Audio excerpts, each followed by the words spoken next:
começar com o assunto da aula, então. Não, being recorded. Boa noite, então, pessoal, para todo mundo que eu não tinha dado boa noite, ainda, nossa, que felicidade ver vocês todos aqui. Eu estava falando que a gente nem se conhece pessoalmente, com certeza a gente já se esbarrou na universidade em algum lugar. A única que eu conheço pessoalmente, e tenho certeza absoluta, é Sabrina, porque eu já dei aula para Sabrina uma vez. Né, Sabrina? Vamos ver se a Sabrina está aí. Sabrina, olha, ó. Oi, professor. Oi, eu já dei aula para você, né, Sabrina? Já deu aula ano passado, professor. Isso, de saúde ambiental. Me lembro bem que você fez com farmácia. Então, assim, mas a gente não se conhece pessoalmente, com certeza nos esbarramos lá nos corredores, né? Mas eu queria, juro para vocês que eu queria dar aula pessoalmente para vocês, para a gente discutir mais. Na live a gente tem muita liberdade, mas dá um negocinho assim, não vou perguntar muito e tal, e não sei o que, não vou... Mas eu acho que presencialmente a gente ia discutir muito mais. Mas eu tenho certeza absoluta disso, né? Mas eu estou feliz em ver vocês. Vocês...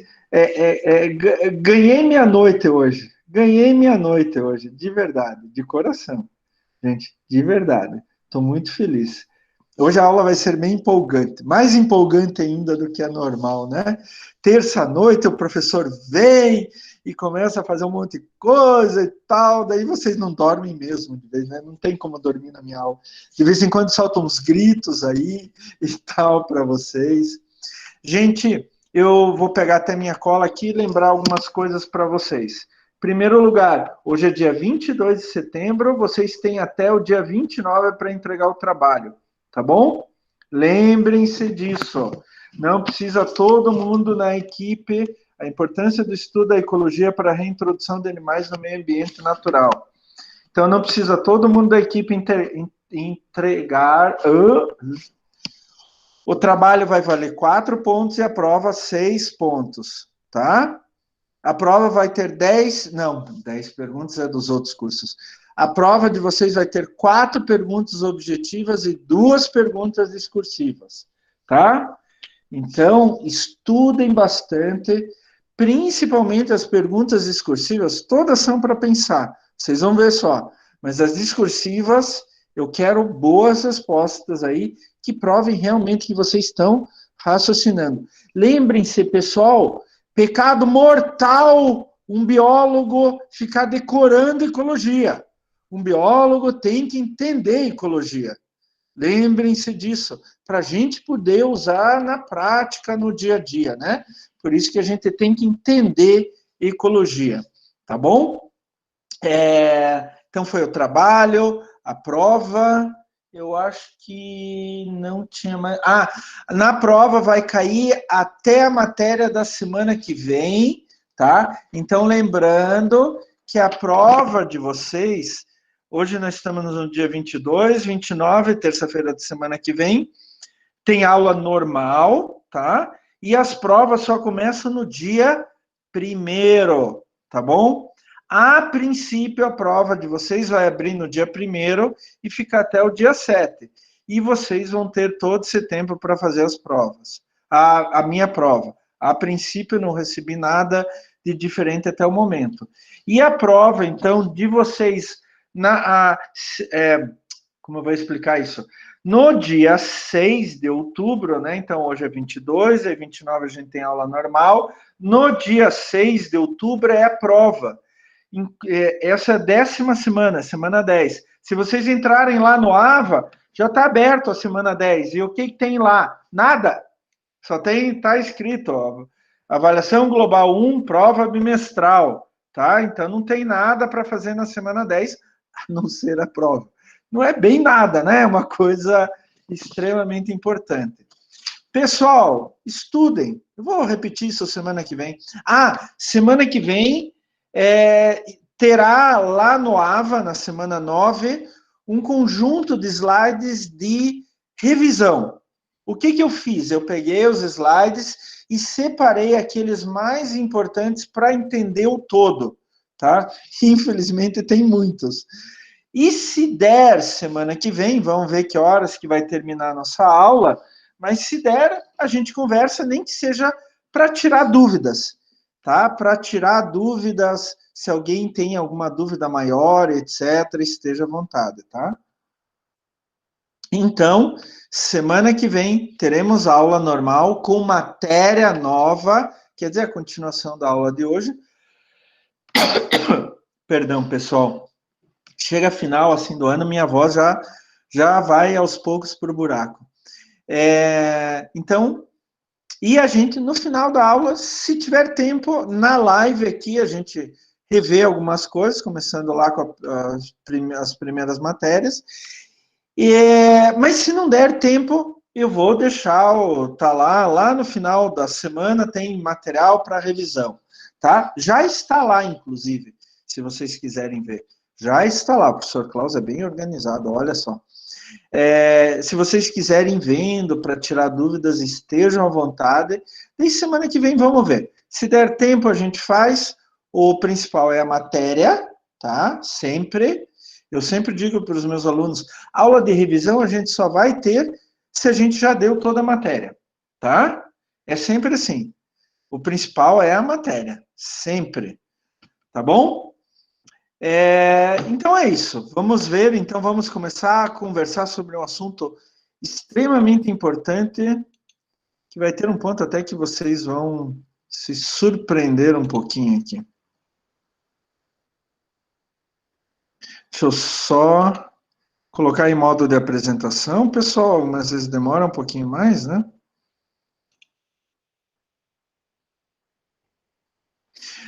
Alguém abre o microfone, por favor, e me diz se estão vendo os slides. Sim. Tá. Sim. Ótimo. Então, pessoal, nós estamos na semana 8 e hoje o assunto que nos cabe hoje, semana que vem, é a chamada Lei do Mínimo de Liebig. Liebig foi um químico que pela primeira vez falou nisso. Claro que não foi só ele, mas vocês vão ver que é uma questão muito, muito, muito importante. Inclusive, ele deu origem a essa lei do mínimo pelo lado da química, mas hoje na ecologia a gente usa essa lei do mínimo para absolutamente tudo, tá? Bom, é óbvio, a gente já está falando isso há algum tempo e é óbvio que vocês sabem isso também, mas todos os seres vivos, todos, sofrem ação de fatores ambientais.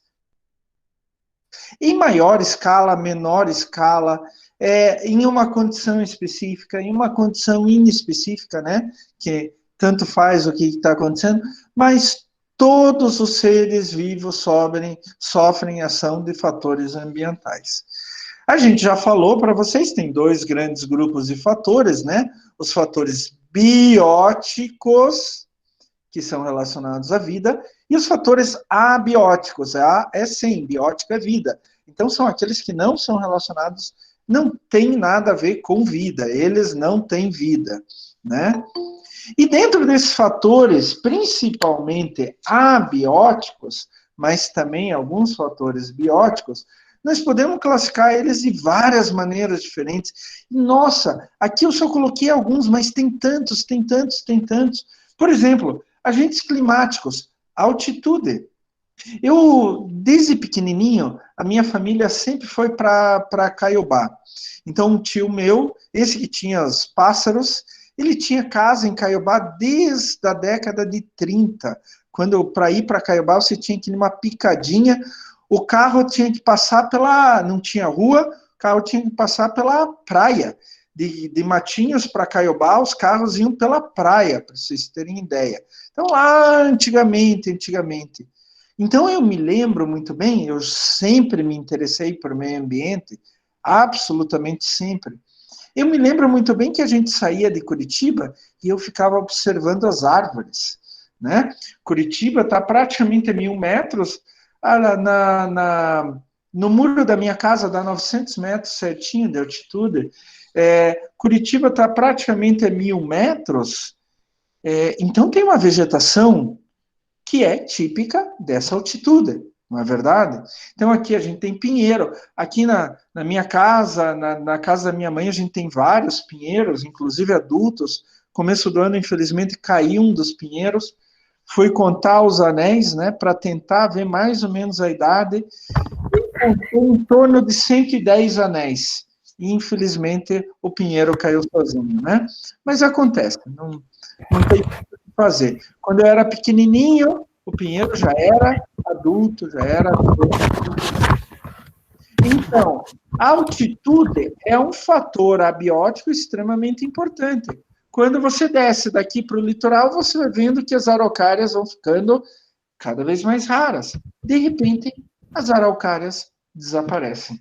Então, você pode começar a pensar assim: altitude, araucária. Altitude, araucária. Altitude, araucária.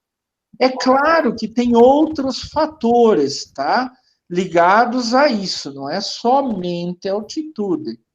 Tem temperatura, tem alguns outros fatores que estão ligados a isso. Mas a altitude representa isso. Lugares com alta precipitação, grande quantidade de chuva, baixa quantidade de chuva.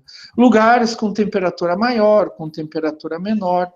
Tem aqueles agentes edáficos, esse eu conheço de trás para frente, gente. Nossa Senhora, trabalho com isso há mais de 30 anos, que são aqueles relacionados ao solo, né? Então, é muito importante. O solo não é só terra, gente.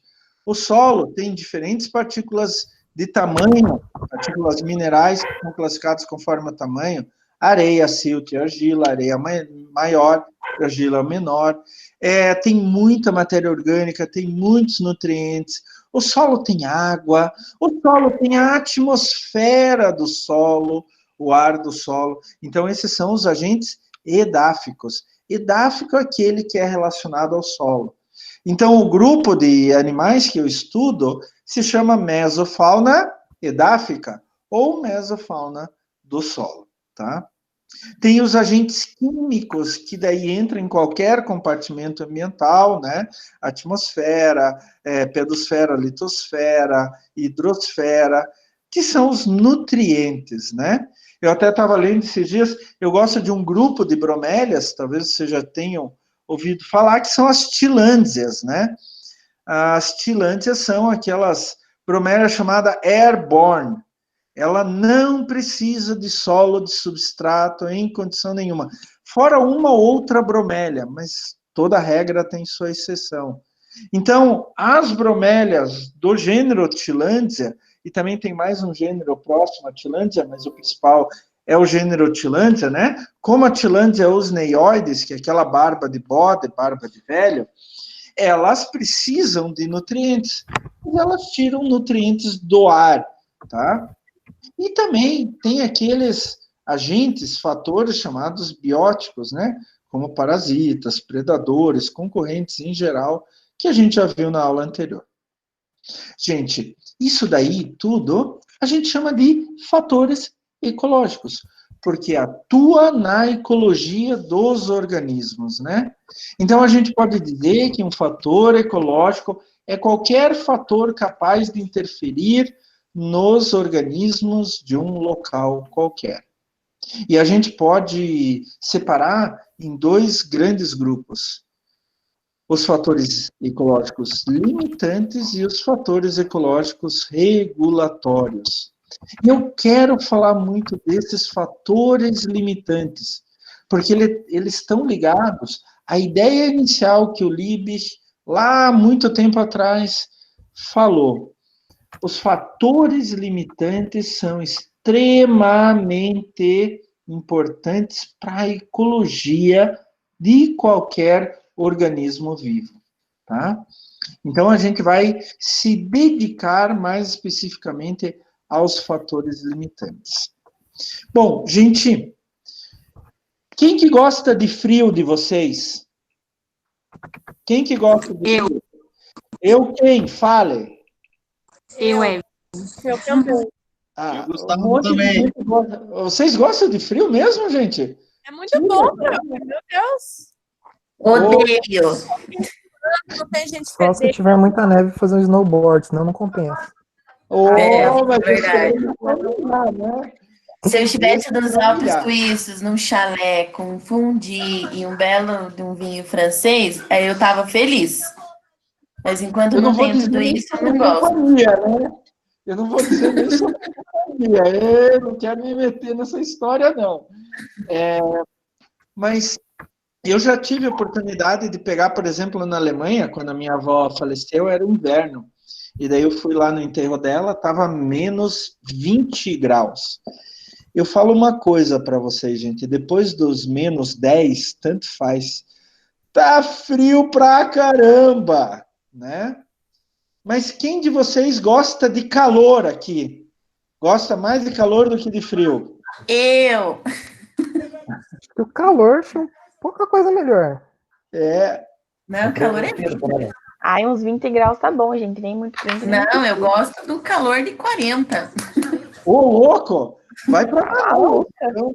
Tá louco eu, hein? Eu fui estagiar no INPA em Manaus já, no Instituto de Pesquisa da Amazônia. E quando era inverno aqui, estava zero, e quando eu cheguei lá, estava 35 à sombra. É difícil, é difícil. Olha a cara da Evelyn. Ó, pessoal, quando eu fui no enterro da minha avó na Alemanha, era verão aqui, inverno lá. Eu saí de praticamente 30 graus aqui para menos 20 lá. 50 graus de diferença. Quando eu fui estagiar no INPA, em Manaus, aqui dentro do Brasil, estava 0 grau aqui. Cheguei em Manaus, 30, 35 graus à sombra. Era horrível. 30, 35 graus de diferença. Ô, Pro, Então, fale. tem lugar no, acho que se não me engano, na Austrália, tá chegando perto dos 50 já, né? Tem o deserto lá da morte, eu acho, na Califórnia também, que esses dias eles noticiaram uma temperatura, não me lembro que temperatura também, mas tem lugares na Rússia, por exemplo, na Sibéria, que eles já chegaram a marcar menos 60 graus, 50 graus, alguma coisa assim. Daí é quase, para uma forma de vida, é quase o zero absoluto, né? O zero absoluto é menos 200 e poucos graus, mas para uma forma de vida é quase o zero absoluto. E olha só, eu, Klaus, eu gosto de um meio termo. Eu gosto assim, entre 10 e 22, 23, 24 graus. Eu não gosto nem muito frio, nem muito calor, né? Aliás, calor eu derreto. Então, o que acontece? Eu coloquei meus limites. O limite inferior de temperatura que eu gosto e o limite superior. Uma vez, gente, eu fui para Paraíba. Eu fui num workshop sobre colêmbola na Universidade Estadual da Paraíba, em João Pessoa mesmo. Eu me lembro que no hotel, um dia eu estava conversando com o barman do hotel, e ele perguntou, de onde que você é? Ah, sou de Curitiba. Tá calor aqui para vocês? Tá muito calor, eu falei para ele. Tá muito calor, eu quase não tô aguentando de calor. Daí a gente conversando, conversa vai, conversa vem, eu disse assim, olha, uma temperatura para mim ótima, 18, 19 graus. Ele falou assim, se tiver 18, 19 graus aqui, metade da população vai para o hospital com um problema respiratório. Inclusive, a gente até devia ter colocado aqui na apresentação de vocês. Depois vão no YouTube, gente, vão procurar o gaúcho e as temperaturas. É uma brincadeira que um humorista gaúcho fez, mas é bem verdade sobre o que acontece. Vão dar uma olhada lá, o gaúcho e as temperaturas, tá bom? Por que o professor Klaus está falando tudo isso? Pô, professor, não sai do assunto, professor. Não, esse é o assunto. Exatamente é o assunto. Cada pessoa, vocês mesmos acabaram de falar para mim, que vocês têm uma faixa de temperatura que vocês preferem. Não é que vocês vão morrer em outras faixas, mesmo porque a gente tem como colocar uma roupa mais grossa, se for muito frio, ou pegar máquinas que façam com que a temperatura diminua um pouco, né? Ar-condicionado, ventilador, etc. Né? Mas vocês colocaram limites que vocês toleram. Isso, na ecologia, é chamado uma condição limitante ou um fator limitante. A gente falou de temperatura, mas pode ser virtualmente qualquer coisa. E isso vai depender do organismo e do local. Então, assim, quando a gente considera um fator limitante, por exemplo, quando ele está ausente ou reduzido, ou ele está abaixo de um mínimo crítico, ou excede um nível máximo tolerável. Vamos pegar a temperatura. O Klaus gosta entre 12 e 25 graus. Se está abaixo de 12, o Klaus já não gosta. Se está acima de 25, o Klaus começa a derreter. Né? Literalmente, gente. Quando está muito quente, esses dias eu fui correr na rua com 30 graus. Foi uma das maiores besteiras que eu fiz na minha vida, né? Minha corrida foi horrível e eu voltei quase desmaiado para casa. Né? Mas isto é um fator limitante para o Klaus, é um fator limitante para vocês. Por exemplo, fale. Uma vez eu fui no médico, porque eu tava com a rinite muito atacada, né? E aí o médico da clínica falou pra mim que ele nunca atendeu tanta gente com crise de rinite, tipo, quanto ele atende em Curitiba, quando o tempo tá muito seco. Ele falou, eu já trabalhei em vários hospitais no Brasil, mas aqui é incrível, é muita gente com rinite e crise de rinite alérgica quando o tempo tá muito seco. No inverno, o tempo tá seco e pior, tem algo que aumenta a rinite ainda, que é a poluição do ar, tá? Isso é muito importante. Inclusive, isso é um fator limitante. Por quê? A poluição do ar, a gente aguenta até um certo ponto. Quando ela excede o nível máximo tolerável, ela começa a atacar, a rinite começa a atacar. Então, isso também é um fator limitante, tá? Olha, eu coloquei ali alguns exemplos, por exemplo, em lagos, em corpos de água, lagos, cálcio é um fator limitante. Se eu tiver pouco cálcio, eu não vou ter uma cadeia alimentar completa ali. No mar, por exemplo, o fósforo na forma de fosfato é um fator limitante. Se eu tiver pouco fósforo, eu vou regular a abundância de plâncton, e vocês sabem que plâncton está na base da cadeia alimentar, a gente já discutiu isso em outra aula, está na base da cadeia alimentar, e ele vai acabar prejudicando a produtividade, né, produtividade primária, produtividade secundária de todo o sistema. Então, lembrem-se, fator limitante é aquele que vai provocar dano se ele estiver ausente ou reduzido, se ele estiver abaixo de um nível mínimo necessário, ou se ele estiver acima de um nível máximo tolerado. Todo organismo tem limites de tolerância, tá? E o primeiro que falou disso foi... Vocês vão dar risada, né? Mas eu vou defender também aqui, foi um agrônomo. O Liebig, ele era um químico agrônomo, quer dizer, no começo lá da agronomia, ele trabalhava com nutrição mineral de plantas, e ele fez uma descoberta muito, muito legal. Né? Lá no século XIX, ele disse que o crescimento de um organismo, ele primeiro testou com plantas, mas depois eles levaram para todos os organismos, praticamente. Então, o crescimento de um organismo é limitado pelo elemento essencial que está presente na concentração inferior ao requerido por este organismo. Então, vocês podem ver aqui na figura, né?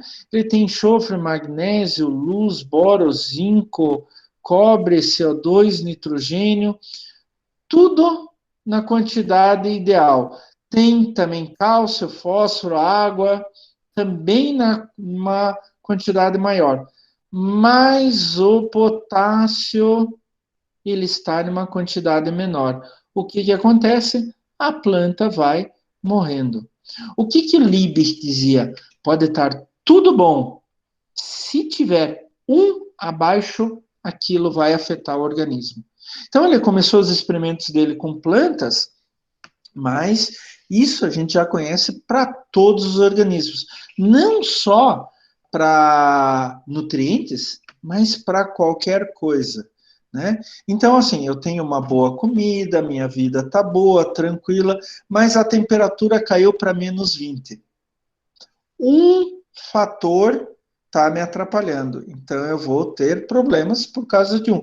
Não, todo o resto está maravilhoso. Eu tenho uma alimentação balanceada, psicologicamente eu estou bem, estou feliz, né? Que nem diz a outra, estou nos Alpes Suíços, tomando um bom vinho, num chalé quentinho, com fondue de queijo, né? Essas coisas assim, tal. Boa companhia, de repente, eu não sei, problema de cada um, né?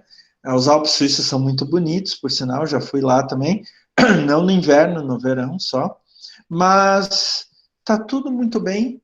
Um fator atrapalha, o organismo inteiro cai. Essa é a chamada lei do mínimo de Liebig. Você pode ter até bastante dos outros fatores, desde que não passe do máximo tolerável, né? Que se torne tóxico, por exemplo, que se torne prejudicial, mas que estão dentro do limite de tolerância entre o mínimo e o máximo necessários, mas um fator só está abaixo, vai tudo buraco abaixo, tá? Essa é chamada lei do mínimo de Liebig, e vocês precisam entender muito bem isso. Quando a gente vai oferecer, por exemplo, eu gosto muito de aquário, eu não tenho aquário ainda, meu sonho é ter um aquário enorme, de repente com aquapaisagismo, eu acho fantástico, imitando, sei lá, algum ecossistema brasileiro, né, com espécies nativas, etc. Meu sonho é esse. Mas o aquário dá para ver muito bem isso. Então você tem que controlar nível de CO2, o pH, cálcio, magnésio. Você tem que controlar uma série de coisas no aquário para ficar todos dentro da mesma faixa. Se está tudo correto, mas o pH desce para 3, vai morrer todos os peixes. Né? Se está tudo correto e a temperatura sobe para 40 graus, vai morrer todos os peixes. Mas, professor, está tudo correto, só a temperatura subiu. Mas essa é a lei do mínimo de Liebig. Se eu tiver um fator limitante fora daquela concentração ideal, eu vou perder todo o resto. Ele falou na concentração inferior porque ele estava trabalhando com nutrientes. Mas a gente pode passar isso para concentração superior, nível máximo tolerável. Também, no caso de temperatura muito alta, por exemplo. Né? A ideia hoje que a gente tem da lei do mínimo de Liebig é essa. E vocês precisam guardar. Um fator fora da tolerância, dos limites de tolerância daquele organismo, você acaba com aquele organismo. Tá? Muito, muito importante. Alguém quer falar? Eu, professor. Pode falar. Professor, é por isso que eu acho que... acho não, né? Na parte mais do hemisfério norte do planeta, onde lugares mais frios não tem tantos répteis, né? Porque os répteis precisam da temperatura externa para poder sobreviver. Eles precisam da temperatura mínima também, né? Para eles poderem estar ali. Então, acho que é por causa disso, né? Por causa dessa lei de mínimo. Exatamente. Eles não conseguem controlar a própria temperatura corporal, ao contrário da gente, né? Mesmo a gente conseguindo controlar a nossa temperatura corporal, a gente ainda assim precisa de roupa, precisa de outras coisas.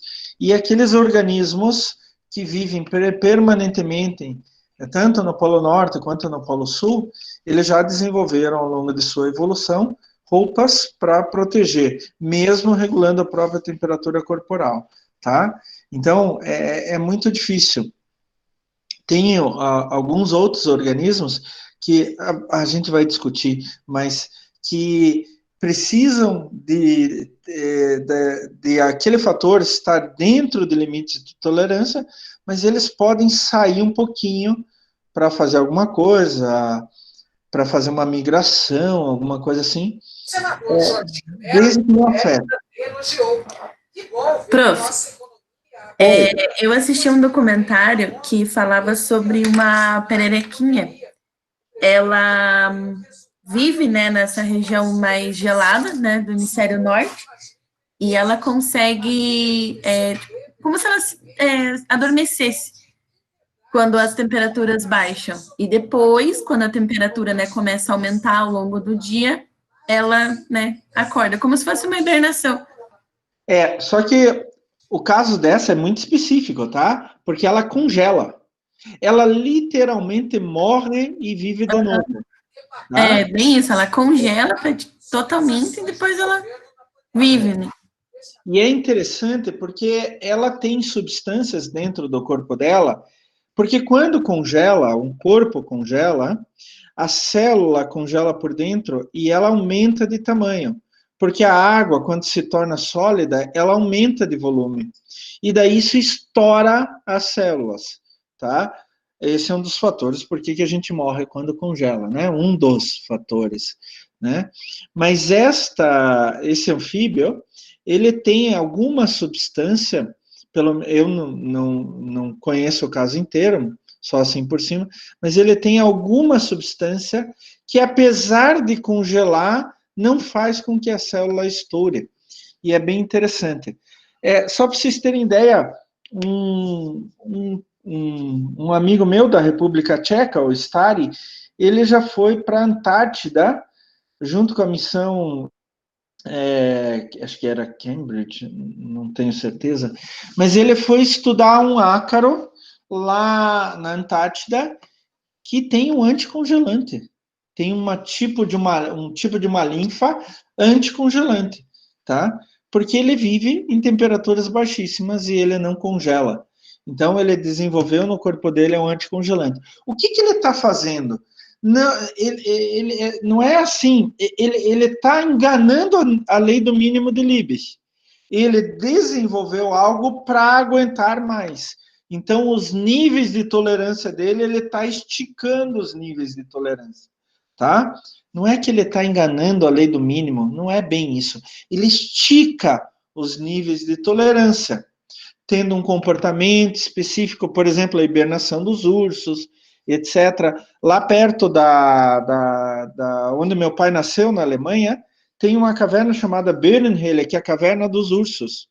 Então, os ursos iam hibernar naquela caverna.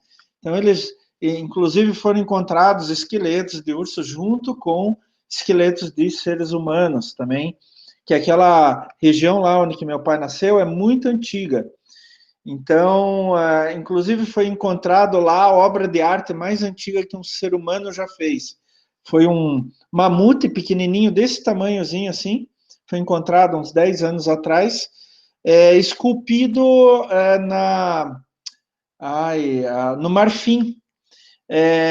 E se chegou à conclusão que aquele mamutezinho tinha 40 mil anos de idade. Muito perto dali foi encontrado uma flauta, também em torno de 35 a 40 mil anos de idade. Então, é o instrumento musical mais antigo. Então, aquela região é habitada há muito tempo mesmo. Tem essa caverna onde que os ursos iam para fazer a hibernação deles. Então, quando é muito frio, eles hibernam. O que eles fazem? Eles diminuem a temperatura corporal, diminuem a atividade fisiológica, e daí eles conseguem sobreviver um bom tempo, com baixa temperatura lá fora, sem alimento e assim por diante. Então, ele estica, pelo menos momentaneamente, ele estica os limites de tolerância, tá? É como se uma planta, por exemplo, ela, em um certo momento, conseguisse sobreviver com menos água do que era o mínimo dela. Vai esticar artificialmente. Quando a gente coloca uma roupa no inverno, a gente estica artificialmente esse limite de tolerância. Então, esse limite de tolerância é básico dentro da ecologia, tá? E assim, ele é um fator limitante tanto para cima quanto para baixo. Se eu ofereço de menos, é um fator limitante. Se eu ofereço demais, é um fator limitante também, tá? Então, tem o mínimo e tem o máximo. E a amplitude, a diferença, a distância entre esse mínimo e máximo, esse limite de tolerância, a gente chama de limite de tolerância de Shelford, tá? Ele não é muito conhecido pelo nome Shelford, só limite de tolerância, tá? E dentro desse limite de tolerância, por exemplo, vamos voltar ao exemplo do professor Klaus, ele adora entre 12 e 25 graus, né? Este é o ótimo ecológico do professor Klaus. É o ponto onde que qualquer organismo, a amplitude, é a região onde que qualquer organismo tem o maior desenvolvimento, maior atividade, maior taxa de reprodução e assim por diante. Quando está muito frio, é difícil correr, por exemplo, na rua. Quando está muito quente, é difícil correr. Qual que é o ótimo? Entre 12 e 25 graus, 12 e 20 graus. Esse seria o ótimo ecológico para correr, né? Agora vocês podem jogar isso para qualquer coisa. E todos os organismos passam por isso. Todos, gente. Eles podem diferir em muitas coisas, mas todos têm o seu ótimo ecológico. Vejam só, eu vou mostrar duas figuras para vocês que são iguais, só muda os desenhinhos, mas para a gente treinar. Olha aqui, isso daqui é uma característica qualquer, pode ser temperatura, pode ser um certo nutriente, pode ser luz do sol, pode ser qualquer coisa, tá? Eu tenho o organismo, ele tem um mínimo e tem um máximo. Estão vendo aqui? O cursor está aqui mostrando para vocês, tá? A distância, a amplitude entre o mínimo e o máximo é chamado limite de tolerância daquela espécie para aquela característica. Digamos que seja a temperatura 12 graus e 25 graus. Dentro desses limites de tolerância, ele vai ter o chamado ótimo ecológico ou zona ótima, onde que ele tem um lugar, uma distância, uma tolerância aí, que vai ser melhor ainda. Não quer dizer que ele não vai viver nesse intervalo entre o mínimo e o começo da zona ótima e entre o final da zona ótima e o máximo tolerável. Ele vai viver ali, mas tem um ponto onde ele vai se desenvolver muito melhor, se reproduzir com mais facilidade e assim por diante. Professor, a zona ótima pode ser entre o mínimo e o máximo? Claro que pode. Não é tão normal, mas claro que pode. Ele sobrevive entre o mínimo e o máximo. E vamos dizer assim, ele vive na zona ótima, que começa um pouco depois do mínimo e termina um pouco antes do máximo. Nessa zona ótima é que ele vai ter o melhor desenvolvimento. Então, algumas vezes a gente fica assim, vem aqueles pinguins da Antártida e de repente se perdem pelas correntes e tal, e vem parar aqui no Paraná. Vamos deixar aqui, né? Ou vão parar lá no Nordeste. Vamos deixar aqui, vamos levar no zoológico. Ele vai sobreviver? Ele vai ter um problema sério, porque o limite de tolerância, o máximo que eles aceitam é bem mais baixo do que o máximo daquele ambiente. Então a gente tem que começar a pensar, olha, uma coisa que pode entrar na reintrodução de animais no ambiente natural, olha o trabalho de vocês, e assim por diante. A gente tem que começar a pensar qual é o limite de tolerância e, mais especificamente, a zona ótima para cada espécie e para cada característica que a gente está estudando. Então, entre o mínimo e o mínimo da zona ótima, a espécie é rara. Ela até existe, mas não é muito comum. Entre o máximo da zona ótima e o máximo ecológico, a espécie também é rara. Então, ela atinge o maior desenvolvimento dela dentro da zona ótima. Abaixo do mínimo do limite de tolerância, ela não existe. Acima do máximo do limite de tolerância, ela também não existe.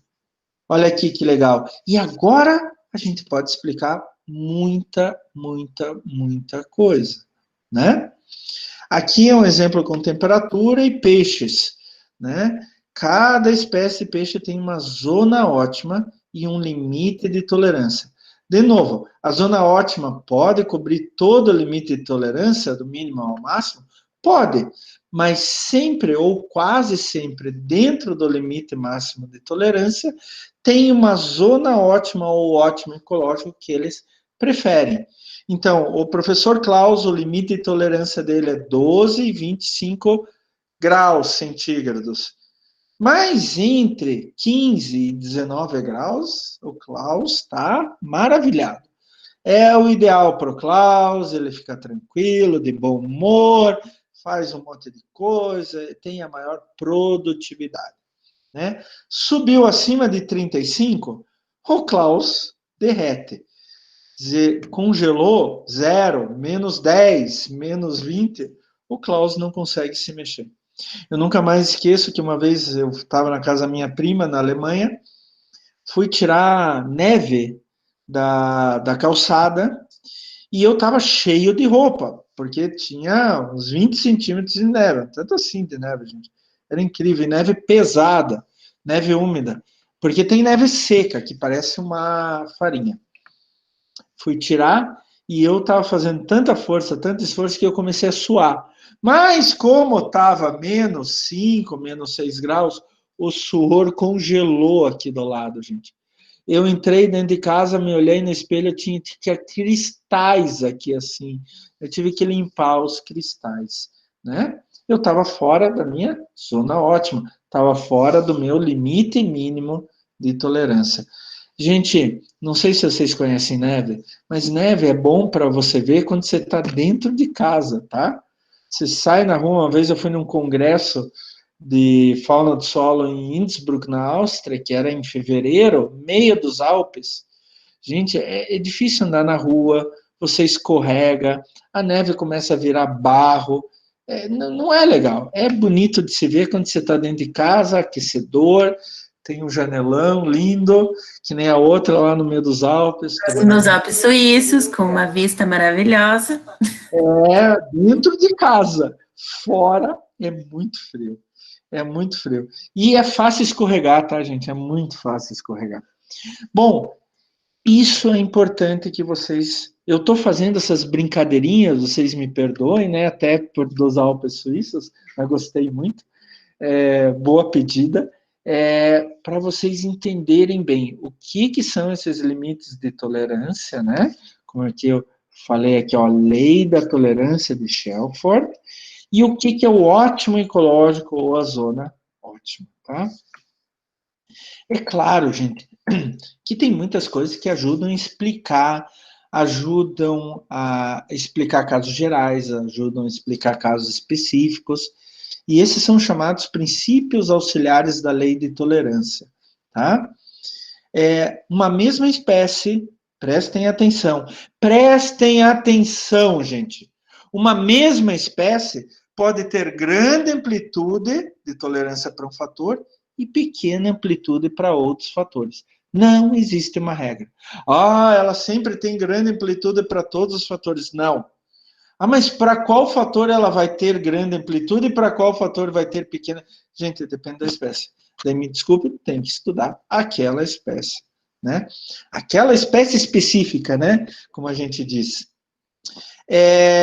Normalmente, não é sempre, mas normalmente, quem tem grandes amplitudes de tolerância, principalmente quanto à temperatura, tem uma distribuição mundial mais ampla.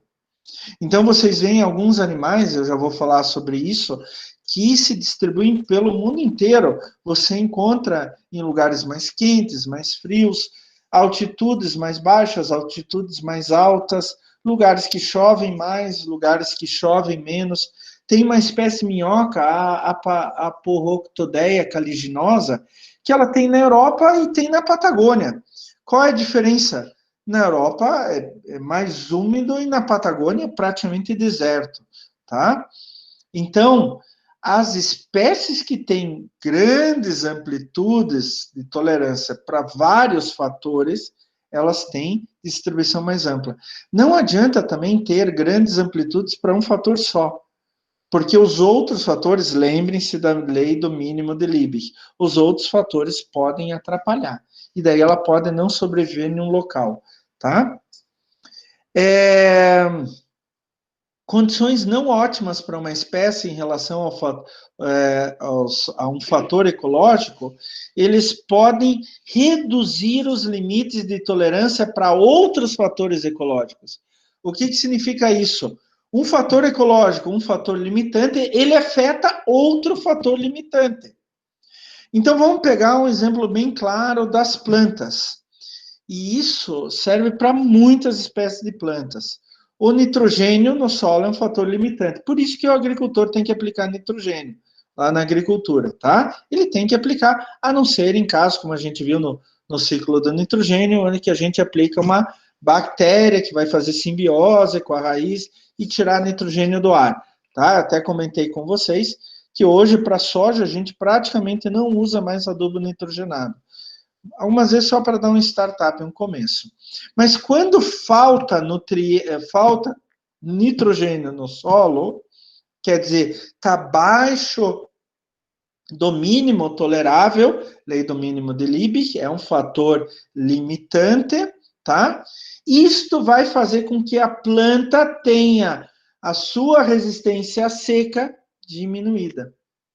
Porque o nitrogênio, ele interfere na fisiologia da planta. Quanto menos nitrogênio tem, mais a planta fica suscetível à seca. Quanto mais nitrogênio ele tem, claro que tudo tem o seu limite, né? Mas quanto mais nitrogênio ele tem, mais a planta fica resistente à seca. Então, um fator limitante afeta outro fator limitante.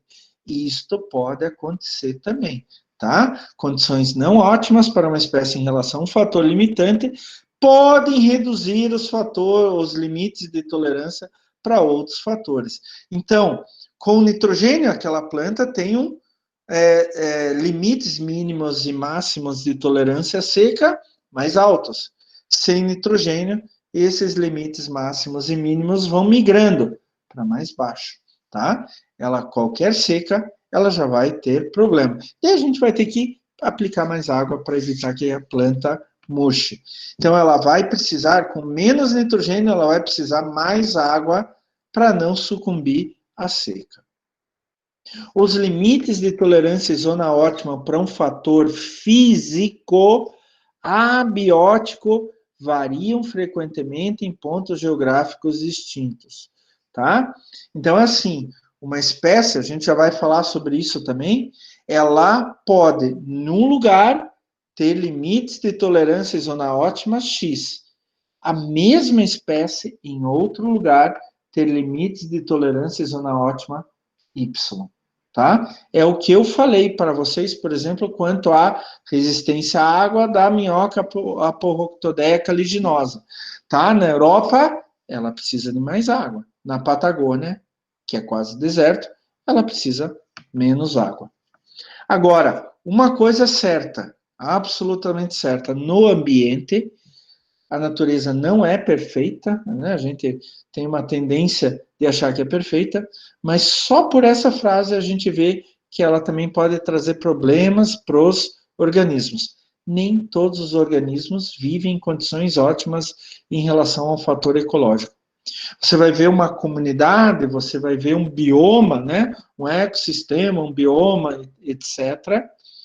Vocês vão ver que tem vários organismos e todos eles, ou praticamente todos eles, têm problema com um fator ecológico. Ou precisam mais disso, ou precisam mais daquilo, etc. Tá? Então, isso acaba restringindo uma série de ações que esses organismos podem fazer. E outra coisa muito importante, qualquer organismo, em época de reprodução, é um período crítico quanto a fatores ecológicos, que muitos fatores ecológicos podem se tornar mais limitantes ainda em época de reprodução. Por quê? O indivíduo, em época de reprodução, ele precisa, dependendo da espécie, do organismo, ele vai precisar mais de um fator que era um fator limitante antes para ele. Quer dizer, vai continuar limitante, mas ele vai precisar mais de um fator ecológico. Então, antes, em época não reprodutiva, ele precisava de X.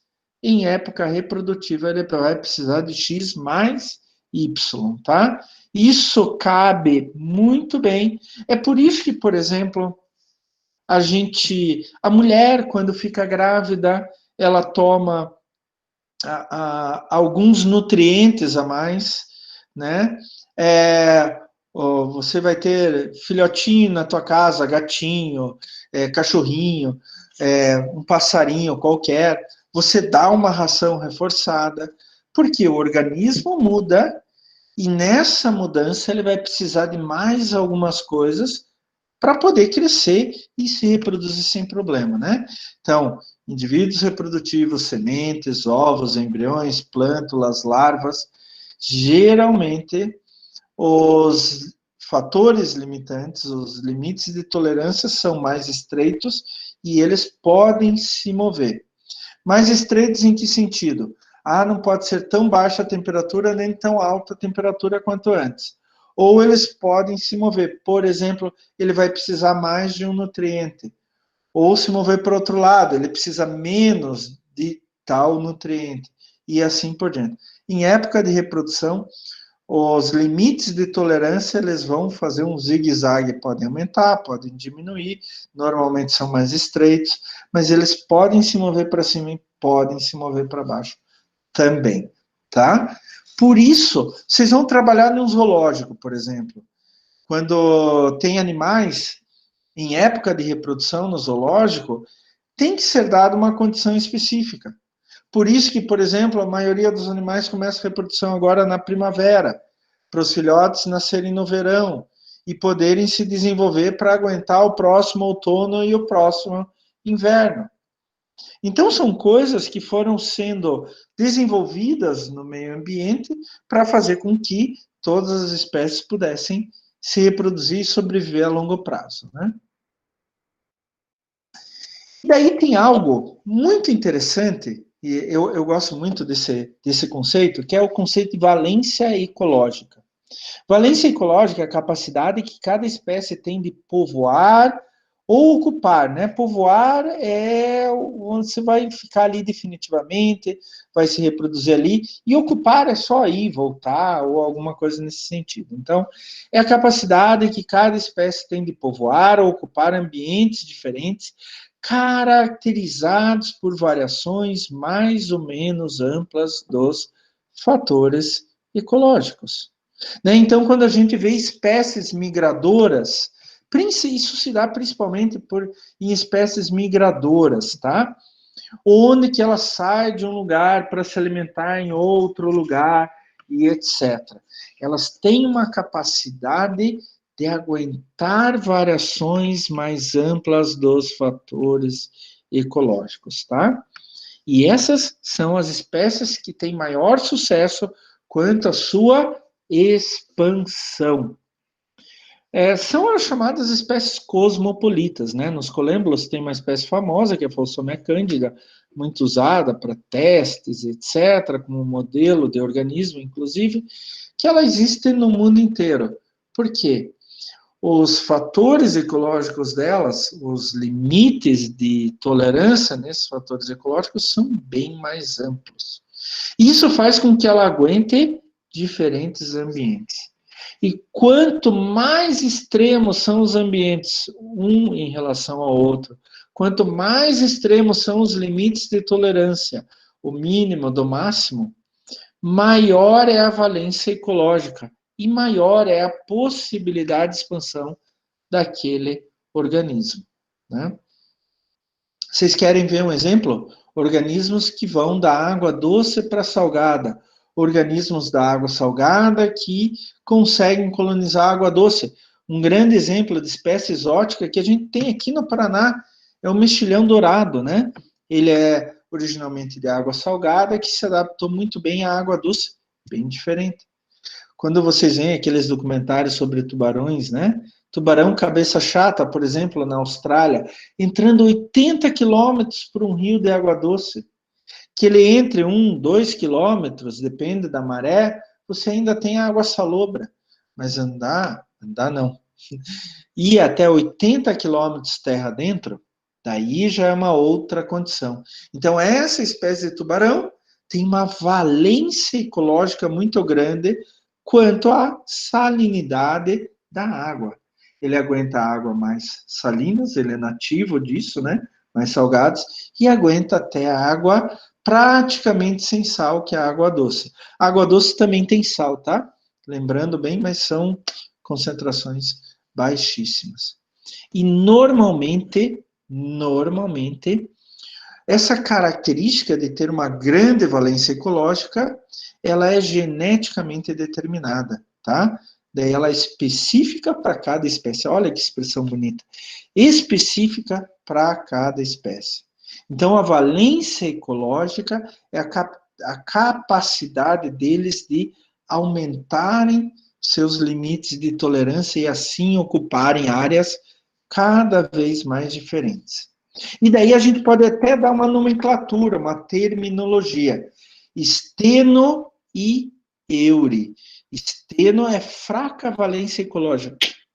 Só sobrevive numa condição muito específica. Euri é uma forte valência ecológica, ampla capacidade, amplo limite de tolerância quanto àquela questão específica, tá?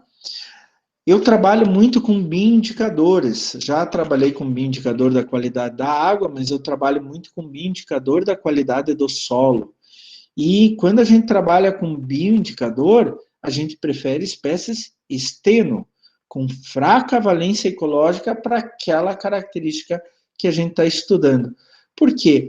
A ideia de um bioindicador é um organismo que viva em uma faixa tão estreita daquela característica, por exemplo, o pH, que se ele for para um solo ou para um corpo de água com um pH muito diferente, tanto mais ácido quanto mais básico, ele não vai sobreviver, tá? Então, ele é considerado um bioindicador.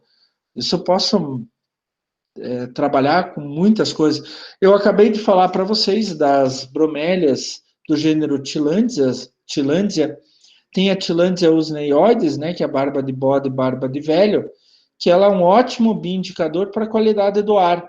Ela tem uma fraca valência ecológica para a qualidade do ar. Quando o ar começa a ficar muito poluído, ela desaparece.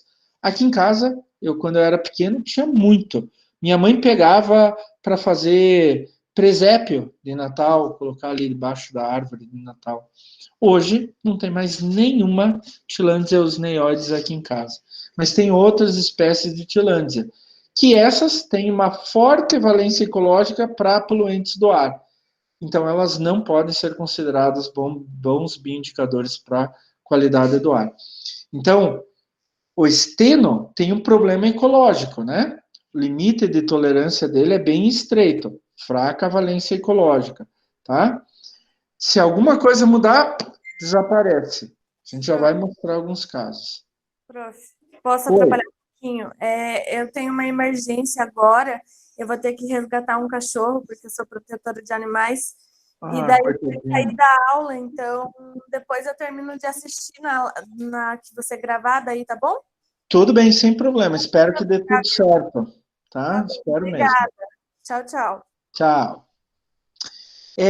Quando a gente fala de temperatura, a gente tem os estenotérmicos, os euritérmicos. De água, tem os estenohídricos e eurihídricos. De salinidade, estenoalino e eurealino. De alimentação, estenofágico e eurofágico. De seleção de hábitat, estenoécio e euriécio. E assim por diante. Tem também as espécies esteno e euri para distribuição. Então, daí a gente tem as estenotópicas, que é uma distribuição geográfica restrita, e as euritópicas, que é uma ampla distribuição geográfica. Por exemplo, uma espécie estenotópica é uma espécie que tem uma distribuição geográfica restrita, e dependendo dessa distribuição, ela pode ser considerada endêmica, onde que só tem em um lugar. Eu trouxe aqui o caso de uma salamandra que só ocorre em algumas regiões de um estado americano, não é nem todo estado americano. Ambistoma californiense, né? Essa salamandra bonitinha aqui, que não vou nem chegar perto, tá? mas eu não gosto muito de anfíbios e de répteis, mas ecologicamente, não é que eu não gosto assim, gente, eu não mato, tá? Mas eu prefiro colêmbula, tá? Desculpem, eu prefiro colêmbula, minhoca e cachorro, tá? Mas olha só, esse é um caso bem típico de estenotópica. Eu me lembro uma vez que eu estava num congresso de fauna do solo em Dublin, na Irlanda, e eu estava no finalzinho do meu mestrado, eu tive assim, a oportunidade de conhecer uma grande especialista da Austrália, Penelope Greenslade, e ela apresentou um trabalho muito legal de uma espécie de colêmbulo que só existe numa área bem restrita lá da Austrália. Mas quando eu falo bem restrita, é tipo um campo de futebol, gente. E assim, essa espécie provavelmente hoje já não existe mais, porque aquela área já foi toda ocupada. Então, a espécie, por ser estenotópica, uma distribuição geográfica restrita, ela tem mais chance de desaparecer do que espécies euritópicas, onde que tem uma ampla distribuição geográfica. E olha aqui um exemplo infeliz, né? De uma espécie euritópica mosquitos, em geral, do gênero Anopheles, né? Que transmitem uma série de doenças. Eles são muito característicos de regiões tropicais e subtropicais. Então, tem no Brasil, vários lugares na África, na América do Sul inteira e até em Portugal. Em alguns lugares mais quentes de Portugal, tem Anopheles. Então, é uma espécie euritópica. Ela se distribui, tem uma distribuição geográfica maior. Mas, claro, gente, que vocês têm que se lembrar que essa distribuição, o fato da espécie ser estenotópica ou eritópica, vai depender muito de outros fatores também. Lembrem-se da lei do mínimo de Liebig. Se um fator estiver abaixo do ótimo ou do limite de tolerância, a espécie não vai viver ali. Tá bom? E isto é muito importante. Lei do mínimo de Liebig. Eu tenho um conjunto de características que tem que estar pelo menos no mínimo. Uma vai estar no ótimo, outra vai estar mais alto, mas todas têm que estar pelo menos no mínimo, tá? Para aquela espécie sobreviver. Esse é um fator importante. De novo, eu bato na mesma tecla, né? Reintrodução de animais, manutenção de animais em zoológico, reprodução de animais em zoológico. Olha aqui, ó, é um período crítico. Então, os fatores limitantes, o limite de tolerância, ele modifica-se nesta época. Por isso que se explica que muitas espécies não se reproduzem em zoológico. Por quê? Não tem o seu ótimo ecológico específico para aquela época da vida, né? Então, a espécie vive bem no zoológico, só que não consegue se reproduzir. Por quê? Tem algum fator limitante, um fator ecológico limitante, que está fora do seu limite de tolerância, da zona ótima, do ótimo ecológico. E, gente, a gente está quase terminando aqui. Olha um outro exemplo, muito comum lá na Grande Barreira de Corais da Austrália, né? Os recifes de coral, vocês têm que se lembrar que são animais também, né? Pelo menos a grande maioria deles que eu conheço, são estenotérmicos. Olha lá, esteno, estreito, térmicos, estenotérmicos. Então, eles admitem uma variação pequena de temperatura. Eles têm uma fraca valência ecológica. Olha lá, valência ecológica, caracterizado por variações mais ou menos amplas dos fatores ecológicos. Então, os limites de tolerância se esticam. No esteno, os limites de tolerância se estreitam, né? Então, no caso dos recifes de corais, que estão sendo muito atingidos pelo problema das mudanças climáticas, né, aquecimento global, etc., tanto uma temperatura maior quanto uma temperatura menor ao longo do tempo vai estressando aqueles corais. O que acontece? O limite entre o mínimo e o máximo de temperatura é muito estreito. Qualquer coisa muito acima, qualquer coisa muito abaixo, vai castigando, vai estressando e vai provocando o que a gente chama branqueamento, né? Muitos corais morrem, inclusive, mas tem perda de algas simbióticas que possibilitam a sobrevivência desses corais com águas em baixos níveis de nutrientes e assim por diante, tá? E olha aqui, ó, eu quero que vocês, eu acho que essa figura é muito legal, tá? E vocês têm que começar a mastigar isso dentro da cabeça de vocês, tá? Euritérmico, eu peguei aqui temperatura, tá? Mas pode ser para qualquer coisa. Para qualquer coisa, eu peguei um fator ecológico só. Então, o euritérmico tem uma grande valência ecológica. Isso quer dizer o quê? Que o limite de tolerância, a variação, né, a amplitude entre o mínimo e o máximo é grande.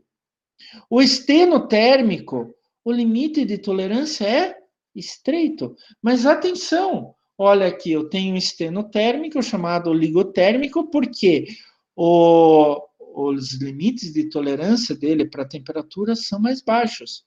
E o estenotérmico chamado politérmico, os limites de tolerância para a temperatura são mais altos. Então, eu tenho que estudar cada organismo. Se ele for estenotérmico, pode ser que ele tenha migrado para a esquerda. Se ele for estenotérmico, pode ser que ele tenha ligado para a direita. Se ele for euritérmico, a valência ecológica, a amplitude entre o mínimo e o máximo, daí, inclusive, a amplitude dentro da zona ótima do ótimo ecológico, é bem maior do que os estenos. No caso aqui da figura estenotérmico relacionado à temperatura. Tá? Gente, deixa eu colocar aqui de novo aqui na nossa live. Vocês estão vivos ainda? Estão perseverando na disciplina? Certeza. Pessoal, entenderam bem? Essas características que a gente falou agora, essas caracterizações, são muito importantes para entender como funciona uma comunidade, como funciona uma população, né, como funciona um bioma e etc. E para ajudar a explicar a diferença entre lugares diferentes. E por que uma espécie consegue ir para lugares tão diferentes? Então, você vê, por exemplo, o caso de tubarões. Tem espécies de tubarões que são estenotérmicos, né?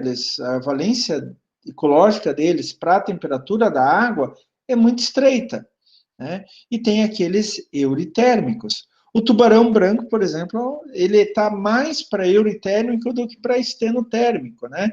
Por quê? O tubarão branco você vê em águas tropicais, subtropicais, eu não digo água, já teve caso de tubarão branco encontrado na costa da Inglaterra, na costa do país de Gales, inclusive atacando, e etc. Então, ele é mais para euritérmico do que para estenotérmico. Mas tem outras espécies que saiu 5 graus a temperatura, já não aguenta mais, né? Então, ele é estenotérmico, tá? E isso vocês podem jogar para qualquer coisa. Para absolutamente qualquer coisa.